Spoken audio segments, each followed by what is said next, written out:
राधे राधे दोस्तों, आपका हमारे YouTube चैनल दिव्य भक्ति ज्ञान वेग में हार्दिक स्वागत है।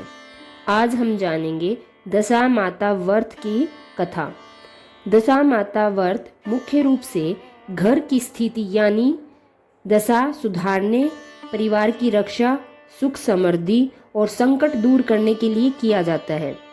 यह व्रत विशेष रूप से महिलाएं श्रद्धा और नियम से करती है।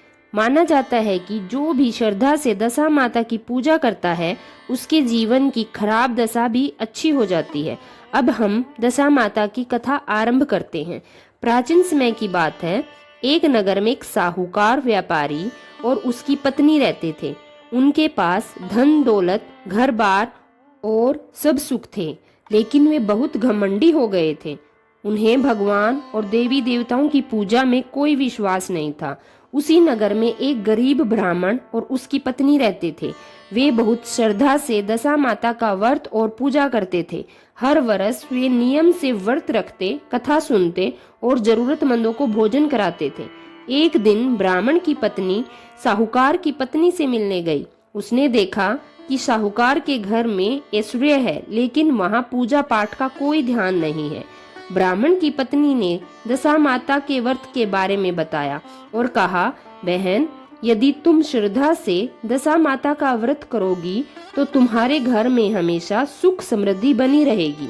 साहूकार की पत्नी ने घमंड से कहा, हमारे पास तो पहले से ही बहुत धन है, हमें किसी व्रत की कोई जरूरत नहीं।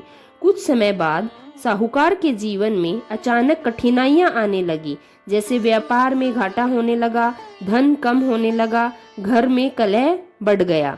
धीरे धीरे उनकी अच्छी स्थिति बिगड़ गई और वे बहुत परेशान रहने लगे। अब उन्हें समझ नहीं आ रहा था कि यह सब क्यों हो रहा है। एक दिन वही ब्राह्मण की पत्नी फिर से उनके घर आई।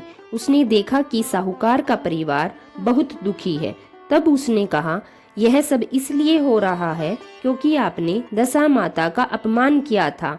यदि आप सच्चे मन से उनका व्रत करोगे तो आपकी दशा फिर से सुधर सकती है।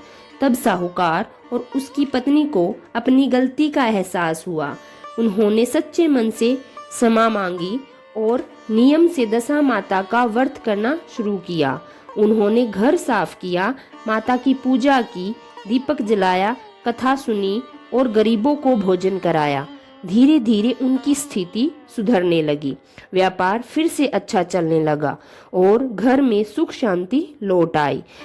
साहूकार ने तब सबको बताया कि दशा माता की कृपा से उनकी खराब दशा अच्छी हो गई। अतः इस कथा से हमें यह सीख मिलती है कि हमें कभी भी भगवान और देवी देवताओं का अपमान नहीं करना चाहिए और व्रत और पूजा हमेशा श्रद्धा और सच्चे मन से करनी चाहिए। घमंड करने से जीवन की दशा बिगड़ सकती है, लेकिन भक्ति से वह सुधर भी सकती है।